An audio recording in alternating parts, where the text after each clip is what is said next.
So as you are probably aware, if you're interested in Super Smash Bros. At all, the whole scene is on fire right now. We've got the Smash World Tour canceled by Nintendo. We've got the Panda Cup consumed by the cancellation on Twitter, and just the future of Smash caught in the crosshairs. Today on the show, we wanted to discuss this whole situation because it's very messy and muddy, and we don't have any specific insider information that you don't, but there's a lot that's not being talked about that we wanted to try and address here. So my name is Michael Cottrell. I'm one of the hosts of this show, We the People. I'm joined by my twin brother, Matthew. Say hello to the folks. Hey, folks. It's been a while. And we're, for, I guess, a little bit of context that might be helpful. Matthew and I have been into Super Smash Brothers since the very first release. We've competed in very small tournaments that are local, and didn't take it much further than that. By the time that scene grew bigger, we were just kind of like, into getting jobs and life stuff. It's very difficult to make time for stuff like that. But we've always sort of watched the scene from afar, paid attention to the competitive community, and a very, very long history with the franchise. And so this all stinks to see from like the perspective of a fan and a very small participant.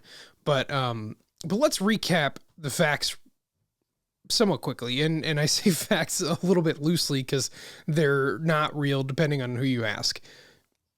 So this all begins with Smash World Tour, which is run by VGBC, which is a longtime tournament organizer in the Smash Brothers community.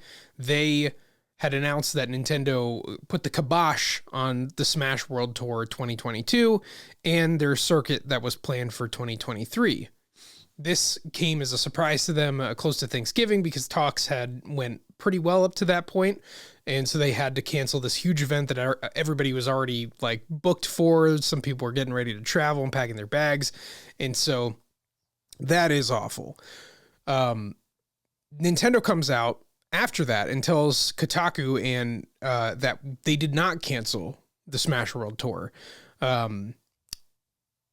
And I guess if we could address that real quick, it's not really complex. Like when a corporation's speaking in somewhat legal terms, distinctions are important. What they told Smash World Tour is that they do not have a license and that Nintendo expects them to get a license to perform commercial activity in the presence of the glorious Nintendo IP. So basically, they're telling them, yeah, we're going to you can try and find out, but we're ready to send a C&D. We're ready to put a lawsuit down on, we're ready to like come and fight you if you go through with this. So they basically did shut it down, even though they didn't technically, pull the trigger. So, that is the thing that happens a lot in the corporate world. Those distinctions are silly, but important. After that statement, the other party that was implicated was this Panda organization. They are much newer. They have a few like pro players on their roster. They have content creators on their roster. They got the PG stats going on. They host some of their own events, and they had the first Nintendo licensed circuit for Super Smash Bros. Ultimate. And so they were implicated in this by Smash World Tour, saying that, this guy, Dr. Allen, who is the CEO of Panda, has been going around bullying everybody and basically threatening that Nintendo's going to shut them down unless they join the Panda Cup and get behind him. And it seems like he wanted to consolidate the Smash scene to just kind of be under his organization. And there were problems with that, which implicated the third big player, BTS, or Beyond the Summit, and they were implicated in the way that they corroborated these bullying claims that Allen was going around trying to, sort of like running a protection racket. And that leaves us to the development that happened yesterday, where Dr. Allen responds. He gives his side of the story, and you put all the statements together and they all poke holes in each other. And we were not in any of the rooms, but I think through a little deductive reasoning, we can have a productive conversation of what exactly happened here, what we think is going to happen in the future, and ultimately, my point, why no one's a hero here and everybody was getting a little bit greedy at the expense of the Smash community as a whole, which is very much in jeopardy now. So that's quite the introduction I'll give. Matthew, let me know what were your thoughts like initially when you heard the news of this happening? Well, I think for one, it's always important to wait until everybody's issued a statement. I really hate that in society we tend to it's innocent or guilty until proven innocent when it's supposed to be the other way around. And I think it's really irresponsible to jump to conclusions and just assume because VGBC put out, a pretty compelling statement first that there's no other side to the coin, which in scenarios like this, rarely is it just that one side is completely absolved of any wrongdoing and the other side is just blatantly in the wrong entirely on their own. And so that's just for me what I think going into this was just disappointing is because I feel like whatever Panda or Dr. Allen says at this point is rendered moot because nobody really cares. They've already made up their mind that they're the villains in this situation.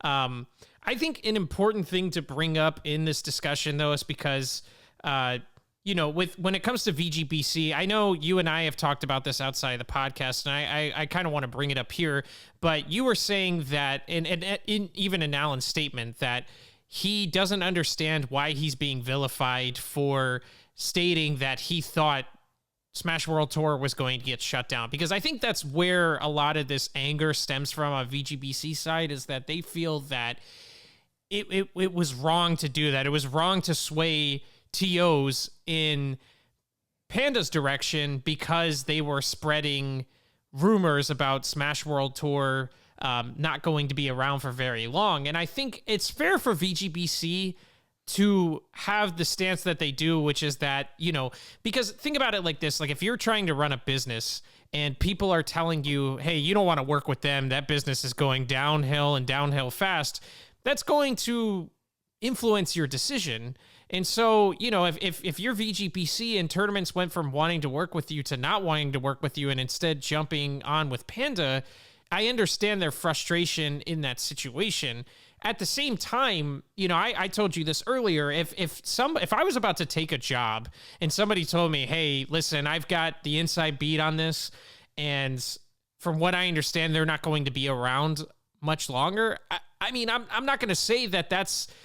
I'd probably want to know that, like if I'm making a career decision, and obviously running a tournament with which circuit probably is not it's probably a false equivalency there. But I just wanted to get your thoughts on that because I know that's something you and I talked about. And I just think objectively speaking, I don't think it was wrong for Alan to do so. Maybe it's the manner in which he did it, but I understand entirely why VGBC is upset about that.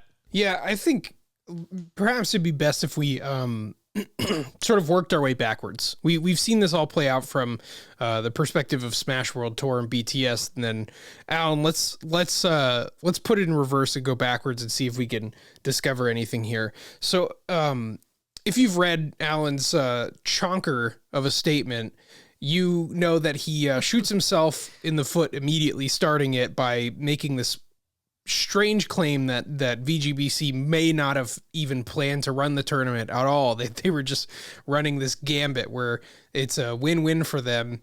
That's not true at all. They've obviously spent a lot of time and money trying to organize this event.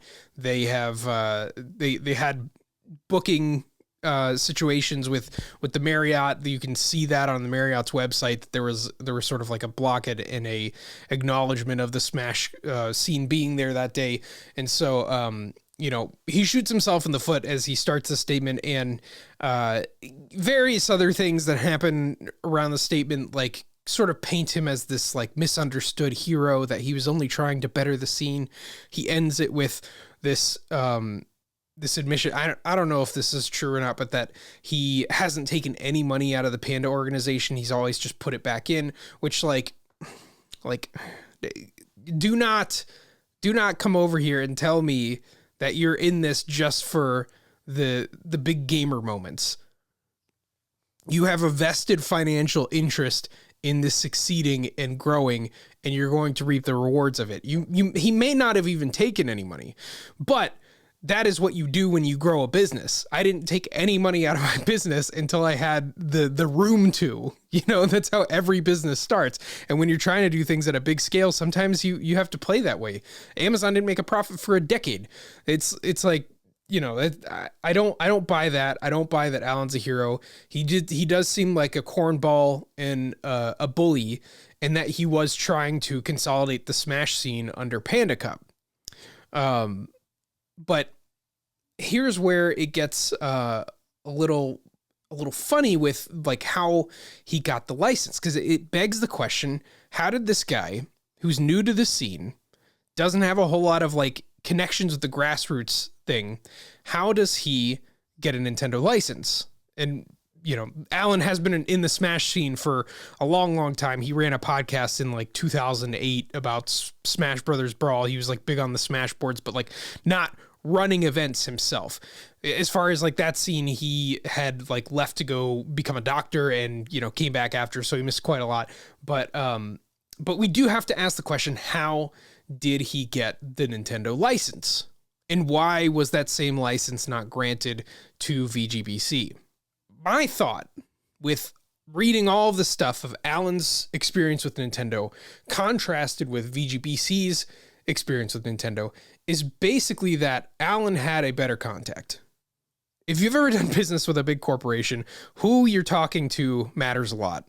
My wife works in technology sales, and there is the term, like, you want to get to the decision maker. You want to get to the person who can actually give you their seal of approval, especially in a company like Nintendo. Nintendo is very conservative. They're very traditional, and you're dealing with a multinational corporation. So somehow this guy got in there, and I don't know if they thought Alan had a better plan. I don't know if they thought he was a better businessman. I don't know if they didn't like that Gimmer was bald. We don't know that. But what it seems like reading this is that the contact that VGBC had was some sort of like low-level project manager that was like, oh yeah, we've seen your stuff, and like, talking in bubbly language. And if you've done any business at all anywhere, or if you've gone on a date, or if you've like done anything, like, it always starts like that. It's always very cordial. It's always very encouraging, because at that point, both parties see value in working together and want to see where this goes. This is how every sales cycle starts. But the further you get, the more complications introduce themselves. And by the end of it, which for Smash World Tour was like 15 days before their event or whatever, that is the point at which things broke down. And I think that they weren't talking with that person. Either Nintendo was like totally stringing them along in order to do maximum damage to the organization and to just knock them out of existence, or it was this sort of situation. And of course, like, the conversation is going to get a lot more buttoned up when pen hits paper and when money changes hands. Not that they were going to pay for the license, but you know what I mean? Like, when there's more stakes in the game, then it's not so bubbly and cordial and like, oh yeah, this sounds great. Yeah, the both circuits and blah, blah, blah. Like, this could have gone across the desk of an executive, and they're like, why do we need two circuits? I only want one. And like, it could have been as dumb a reason as that. But like, the point stands that like, Alan had the goods at Nintendo. He secured that license before he announced his event, which is also kind of interesting. Well, also, one thing I think that's important to acknowledge here from Alan's statement is that apparently they've been working on this since 2017 or 18, which Smash World Tour essentially just tried to get the ball moving on this in March? Like, it sounds like they really tried to circumvent the process. And that's one thing I'll give Alan, is that, he says that, hey, this is something we've been working on with Nintendo on getting off the ground for some years now. You guys expected this to be done in a few months. You almost expected preferential treatment. And I don't know, it's one of those things that I don't understand VGPC and the fact that they chose to announce their event before they got the Nintendo's blessing, so to speak. To me, that's you're already going into this in completely the wrong way, in not giving this enough time, in not waiting to announce your event until after Nintendo said so. And I understand why they announced it when they had to. They said that they didn't have any choice at that point, but still, it's just imagine how that looks to Nintendo. So I just think that's important to acknowledge here as well. Yeah, and my thing is like, are you sure you didn't have a choice? like, are you sure you didn't have a choice to announce the event at that time? Because the thing is, like, if I were about to spend money in the tens to possibly hundreds of thousands of dollars to like run some kind of event and do this big thing, I would probably not put my heart out on the table until I had a few things worked out. Most notably, like if Nintendo is getting into the scene and there's this whole licensing thing that hasn't been a thing before, you know, it's been this unspoken agreement that, you know, you guys just don't play Slippy and we won't bother you. That's been kind of like just this unspoken thing. And there's been a few other tournaments that have been licensed successfully. There's a bunch of them that Alan mentions. When you do things on a bigger scale, they attract more eyeballs. There's going to be more rules.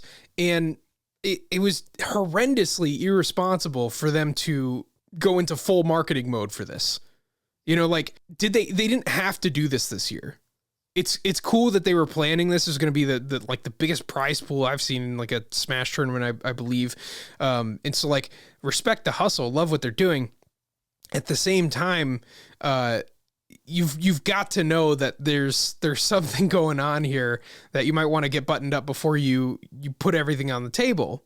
And if they just didn't do a Smash World Tour in 2022 and instead did one in 2023 after they got this stuff worked out, you know, maybe all of this could have been avoided. But they announce ahead of Nintendo license. They said they kept Nintendo in the loop of their announcement. It's like, that's not how the relationship works, my guy. Like legally speaking, this sort of activity is not very well protected under the law, and Nintendo can bully you legally. So like, you've got to get that stuff straightened out first.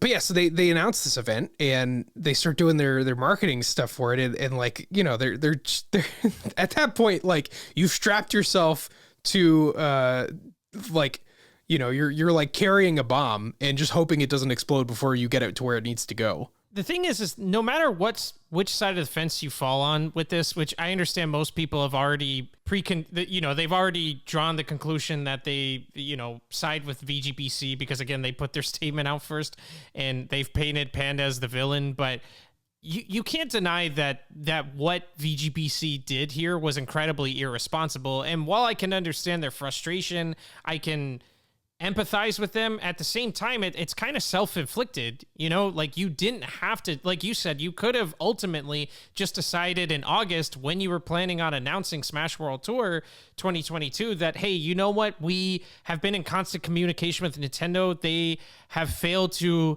give us a a certification or whatever, a commercial license, sorry.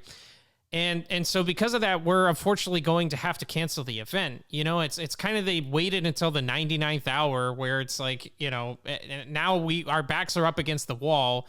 We have to make a decision at this point when they could have preemptively just understood that, hey, this is the parameters in which Nintendo told us we're going to have to operate within, and we have not gotten their permission.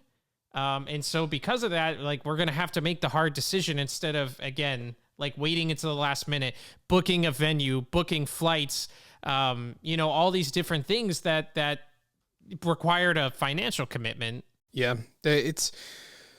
I just can't get past that part. Like, I know that, like, they have been running events for years, but they've never done anything on that scale. Like, you are inviting Nintendo to care more and to be more involved when you're making this big deal. You call it Smash World Tour, which is already going to, like, you know, there's parts of Nintendo that are not going to like that.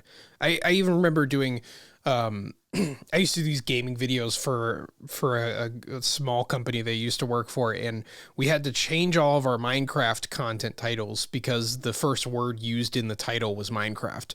And we got a legal note from Mojang asking us to, like, flip all the words around so that it didn't look like we were official or licensed with Minecraft or like standing next to them. And so you run that risk already when you name it Smash World Tour, and then, you know, you're just kind of like bet it all on like Nintendo giving you the license at the time. Where it's just like, you know, you also have to factor in, like, I know Nintendo gave the license to Panda, and this guy you were talking to was kind of like making it sound like you were going to get a license, but like, it's Nintendo. Like, are you kidding me? Like, and they've been in this scene long enough to know that Nintendo was not a reliable partner. So let's see. We've got that sort of stuff from Alan's statement. A lot of the other stuff that he makes is kind of he said, she said stuff that is neither here nor there. He talks if you about. Don't mind, I was going to say, but before you transition, I do also want to bring up the fact that you and I were talking about this earlier, but I personally also, you know, the whole, like what you touched on earlier, that Nintendo didn't explicitly say in their PR statement that they couldn't run the event, but they in a way told them, hey, you can't run it because you can't run any event without a commercial license. But that's why I was telling you at Smash World Tour, I mean, they're saying there's no way they can do this. At this point, I would have run the event because Nintendo's issued a statement to journal publications saying, or journalist publications, what I don't know what I'm trying to say, but that they didn't tell them that they're not able to run this event. So now if you run the event, the ball is in Nintendo's court, because now you make Nintendo run the risk of even looking worse in the situation. And I think based on how Nintendo wants to preserve its image, I don't know that they're going to do that, because if you're saying they told you this, they issue a statement saying, hey, we have no idea what you're talking about. We have nothing to do with this event being canceled because we understand what impacts that was going to have on the players and on the tournament organizers. So at that point, run the event and put the ball in their court. Make them make a decision, because what's the worst that's going to happen? They're going to come and tell you again that you can't run the event. Well, now they look even worse, because now they just issued a statement that was a blatant lie. And so, you know, that's kind of the hang up for me that I don't really understand. Yeah. And I mean, the big house tried this and got slammed with the cease and desist for it. But like, you know, that's probably what you're getting to. You're probably getting a cease and desist. You're not getting some like crazy lawsuit. I mean, in a court of law, it'd be, you know, difficult to like, to show that like Nintendo, you know, precedence matters, and Nintendo not caring about this competitive scene or not shutting it down for so long does kind of paint a case for them. But, you know, I understand not wanting to take that risk. You know, there's money on the line, there's legality stuff on the line, but at the same time, you know, it's just, why start the game of chicken in the first place? You know, because the way this scenario would work if they were going to run the tournament anyway is it's a game of chicken. Who's got more on the line? Who's got more at risk? And who's gonna chicken out? And VGBC understandably doesn't want to play that game, but they already they hit the start button on that game as soon as they announced an event that wasn't licensed. And you know, Nintendo probably wasn't clear at the time that, like, you know, there's going to be this shift eventually where we're not just going to let events run loose.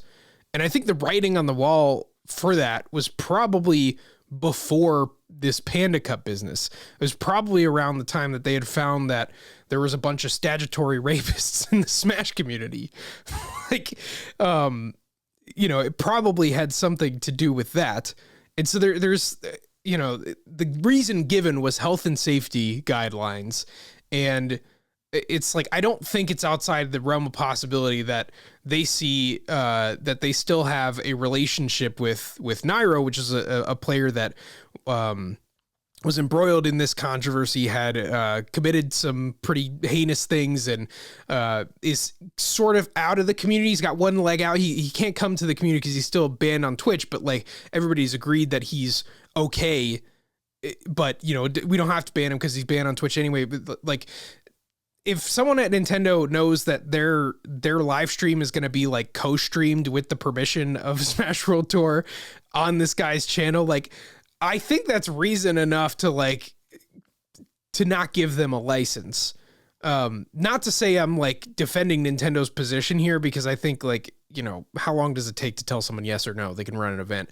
But, but I don't think that Smash World Tour is like this unblemished hero in the situation either, mostly because they put themselves in a really risky position, and now they're just like, they're playing Donkey Kong, and now they're mad that they're in disadvantage. It's like you picked Donkey Kong, you like, how is this surprising to you that you're in this position? So that, like, and yeah, we don't know why they really shut them down. It could be because they didn't like the name Smash World Tour. It could literally be anything. You're dealing with a company that has not supported Smash in any significant way ever. There's been this recent, like, okay, well, we'll kind of like, run some Wii U ads at the tournament and acknowledge your existence. There was the Nintendo Versus initiative that was pretty cool. They would like shout players out on social media, but this, like, you had to know that this might happen. And I just don't agree with the martyr thing either, because like these were, as soon as Nintendo money was like in the air, they deleted every Project M video they ever had. Like, it's just like, I don't think Alan's in this for the community. I don't think BTS is in this for the community. I don't think VGBC was. I think they probably started that way, but like, it has become a valid business that you can run. I mean, Panda had like, I think like 40 staff members. They had a lot of money that was exchanging hands. And so, I don't think VGBC is the hero in this either, because especially the biggest thing was that when they knew they were going down, they were going to make sure that Panda went down with them. And no one's talking about this. No one mentions it, because there's no explicit call to action of like, go harass Panda and make sure that they, never have another event again. But like, come on, this is the internet. This is a twit-longer sort of thing. This is like we know how this goes. It's already played out a bunch of times where, you implicate someone and then they get the heat.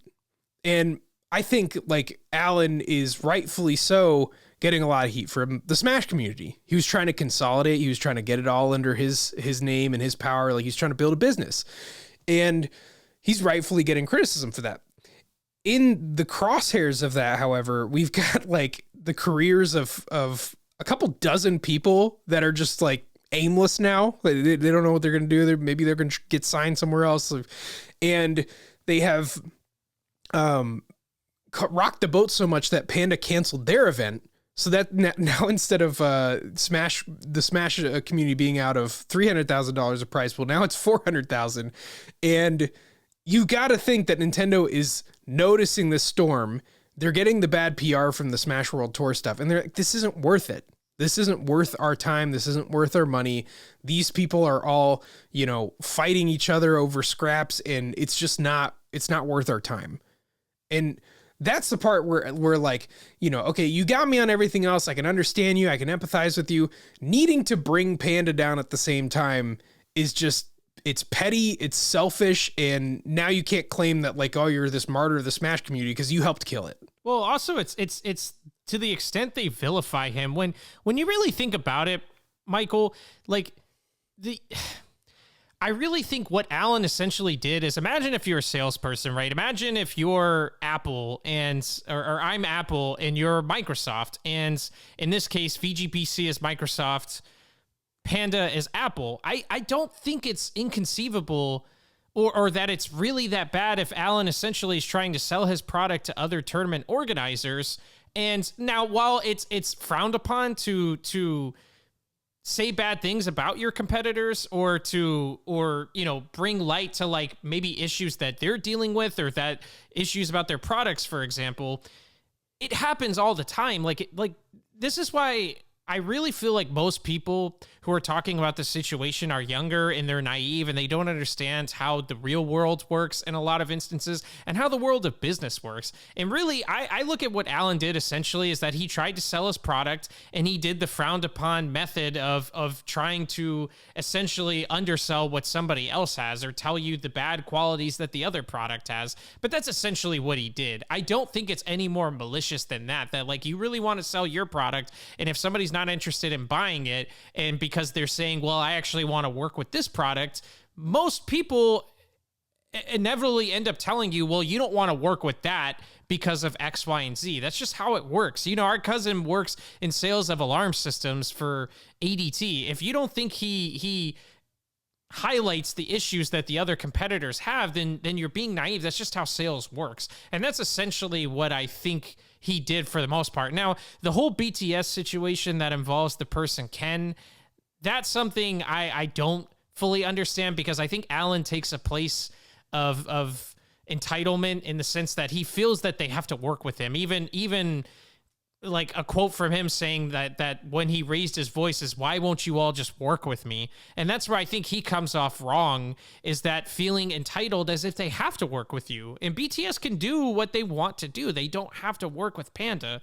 And so that's the main problem I have with everything he did, to be totally honest. But I think, again, as far as the downplaying Smash World Tour, I think is what happens in sales every day. Yeah, yeah, the BTS stuff is a whole lot of he said, she said, basically both of them saying that they're a big jerk or whatever. I think mixed in there is this concern that Alan's going around running a protection racket saying, you work with me and I'll keep you safe from Nintendo. If we take this to its logical conclusion, he was saying that Smash World Tour is probably going to get canceled. And he was saying that Smash World Tour is going to get canceled and that Nintendo might start cracking down. If both of those happened if both of those happened, which is VGBC's new claim is that they were shut down in 2022, they're shut down in 2023, and they're uncertain of their future because the way Nintendo's talking to them, it sounds like they need to get a license if they're going to do any commercial activity. If Alan was right about everything, was he really that bad of a guy for warning people? Like sure, he's doing it in this self-serving way. It's selfish for him, but like also if that was the only option, like I just don't see where there's that much controversy out of it outside of like, he's mean. And I was going to say, I think it's due to him doing it for his own personal gain. He didn't do it for the good of letting tournament organizers know so that they don't invest in something that's not worth investing in. He did it so that he could try to get them to come to him. And like I told you before, I understand VGBC being upset about that. If I was running a business and someone didn't want to work with me because somebody else told them that we're not going to be around much longer, totally understand the frustration. But I think in this case, you can't say Alan wasn't being honest. He just looked at the situation and saying like, hey, we had to do all this to establish our circuit. You guys are essentially trying to circumvent the process. How do we think that's going to end up? And that begets a few different possibilities. One possibility is that Nintendo's asking Alan, which tournaments they should license. Very unlikely. I doubt it. They're not going to like place that much faith in some rando Smash guy who was on the Show Me Your News podcast. Like, no, somehow he curried a lot of favor. So it's like, it's plausible. And that's why I mention it. Like it's possible that he put a little birdie in their ear or whatever, but, Alan is not making any decisions on behalf of Nintendo. That's patently insane. The other possibility is that he was in the room whenever Smash World Tour came up and someone at Nintendo told him, yeah, we're probably not licensing that. There's a pretty real possibility of that. I mean, that stuff would come up in conversation and, obviously, or even just like an understanding of the licensing process and what it took to get there and successfully obtaining one, and then seeing VGBC, maybe they were doing, all sorts of things that were off base. I don't know. But for some reason, Alan had a pretty good idea that Smash World Tour was going to get shut down, and then they did. So it's like, I don't see the villainy in that in retrospect. Obviously it's to like line his own pockets, and that's, I guess, sinister in its own way, but it's like, dude, if he was right and he just like knew the whole time that it wasn't going to get licensed for X, Y, or Z reason, then it's interesting nonetheless. And I'd love to know the reason why and what it really came down to. But yeah, it's just really funny that happened. And so in retaliation, VGBC wanted to take down Panda on their way out. And so, And granted, BTS comes out of this looking the most clean, but there is some issue that Alan brought up in his statement that BTS was causing some sort of legal issue that could put the entire scene in jeopardy. While Ken, the man implicated in the article, had responded to like pretty much every claim about him and about BTS, he did not shed any light on this. No, oh, that's a load of crap. There's no legal issue at all. Not Alan's lying about that. Nothing. No statement on that. Which means that, you know, there with legal things, there is red tape and how much you could say, but like there's no acknowledgement in that, which means there's probably some truth to that. And I wouldn't put it like, you know, I don't know any of these people personally. You don't either. Even the people that we do know personally, as we found out in 2020, like a lot of them turn out to be ghouls. And I don't think it's outside of the realm of possibility for something to happen in this very tumultuous and kind of gold rush sort of time of the Smash scene where BTS possibly put the community in jeopardy. And so like there's that piece that also hasn't been addressed. And the conclusion that I come to with all of this is that we have three big players in here, really more so the two running the circuit, where it was so important that they had as much of the pie as possible that, you know, the pie got destroyed in the process and no one's got pie now. Alan was greedy. VGBC was greedy maybe to a lesser extent, but you know, they saw the Panda Cup getting licensed. They saw him starting to build up activity and they just had to announce. They couldn't wait till next year. They couldn't wait till they worked out stuff with Nintendo. They couldn't get their blessing first. They just had to announce because they were not going to miss out on that revenue, that clout, that whatever they were after with that. And somewhere in the process, these bad decisions by every party involved has put the entire community in jeopardy. And I don't know where it goes from here. Honestly, it sounds like if what Smash World Tour is saying is true, either they specifically hate VGBC and they want them to stop existing, or every Smash event is going to have to pursue a license. And, you know, we'll see. But, you know, I hope you guys got what you came here for. Well, like, and I'll say this, the funniest thing about all of this to me too is that VGBC, you know, wouldn't publicly denounce somebody who, again, I don't want to get into that whole situation, but did something that was illegal, shouldn't have been doing, has allowed him to restream a number of their events, even though they've claimed that he hasn't been allowed to, even though he's explicitly said on some of his live streams he's thanked them for permission. But they said more about a guy criticizing them for not doing that than the guy actually doing it. And I just think, and I know, like, I remember IGN did an article when all this stuff was happening in the Smash community, all this awful stuff about something, and people were saying this is why Nintendo doesn't want to get involved in any of this. And people said that's just naive. They've always been this way, blah, blah, blah. But you just have to look at it from their standpoint that, like, they're putting their name on something. And if you can't even just have this standard set that, well, he's banned on Twitch, so it doesn't really matter. It doesn't matter, or it does matter. You need to be able to come out and publicly address these things, because that's what a corporation would do. They wouldn't just like let it slide under the rug. They have to address these things because it affects their community image. And again, like, Nintendo has so much more money to make and does so much more business outside of Smash. Smash is just a blip on the radar. But that kind of stuff can affect their entire company. And so they have to worry about liabilities and risks that come with these things. And so, I don't know. I just look at VGBC and all the decisions that they made, along with that decision to not just speak up on the matter. And I think it has to factor in. And that's why, like you brought up earlier, when Nintendo highlights health and safety guidelines, they're not going to just come out and say it's because they allowed X, Y, and Z. That's just not how a corporation's going to elicit a message. But I just think when they highlight those, and all VGBC's events have been like, you have to wear a mask. There's still, you know, COVID protocols in place. I'm sure it has nothing to do with that, and it has everything to do with things like that.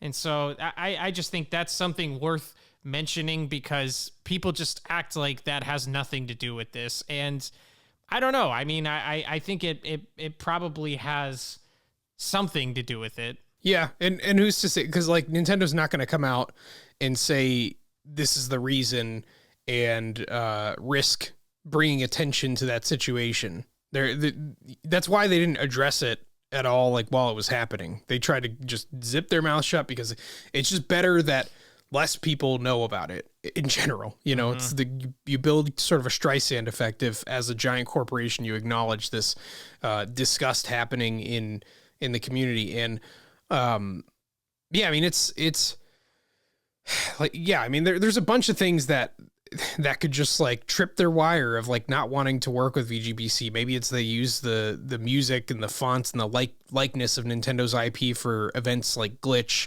You know, they're doing like a Fire Emblem versus Zelda theme for that. It's like, yeah, I mean, like you're talking about a company that's existed since like the 1800s. They're going to be a little more stingy about copyright, about intellectual property, and they're going to be harder to work with. And so like, I don't know. It's like, maybe next time, guys, don't bet don't bet everything on having a company that has a long history of not cooperating with you.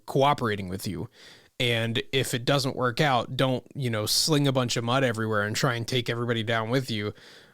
Which, I guess it was just Panda, which, Alan kind of earned that, but yeah, it's these situations are bigger than, Alan's a big meanie at Panda, because while true as that may be, it doesn't, like taking him down a peg has like a domino effect of, we've got this big tournament canceled. We've got relationships with Nintendo that are probably severed. We've got, a bunch of people that are out of a job, and it's like, real classy. And so I don't think anyone in this situation is a hero. I don't think anybody in this situation is like free of a little bit of greediness, which like I get, like, business is competitive. You have to, especially in esports, man. It's like esports is a tough business to succeed in.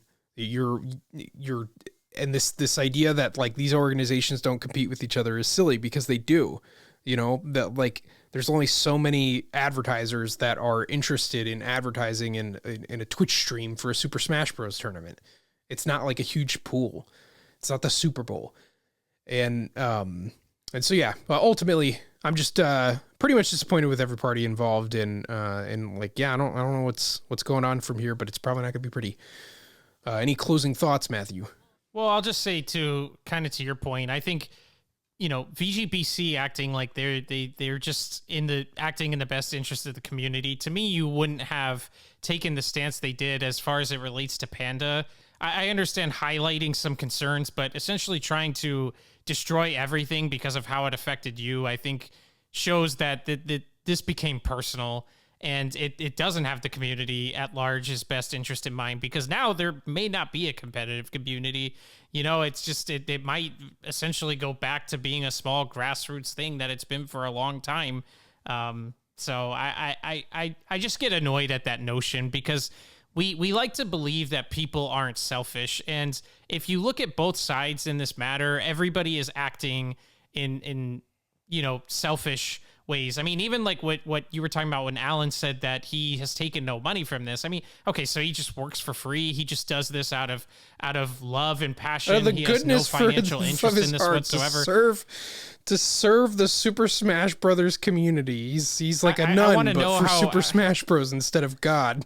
Right. And I just want to know how much of that goodness pays his mortgage or his rent. Like, give me a break. I mean, we all work for a living, so it's just annoying to see that people act like this just has everything to do with the good of the Super Smash Bros. Community and not of their own personal interests and gains. And that's what this is all about, So it's just, it'll be interesting to see where things go from here. But it's tough to imagine a future with Nintendo at this point, because now Nintendo's probably wondering what's going on with the Panda Cup, and now nobody wants to do that anymore. And again, Nintendo's got bigger fish to fry. Smash isn't even that high up on the list of I mean, I understand Ultimate is one of their best selling games on Switch, but if you just look at franchises they have and look at how they're building this park at Universal Studios in Orlando and they're bringing it to Hollywood, they already have it in Japan. They're making a Super Mario Brothers movie, and by all accounts, that'll translate into a Donkey Kong movie, and who knows where else that will take them. And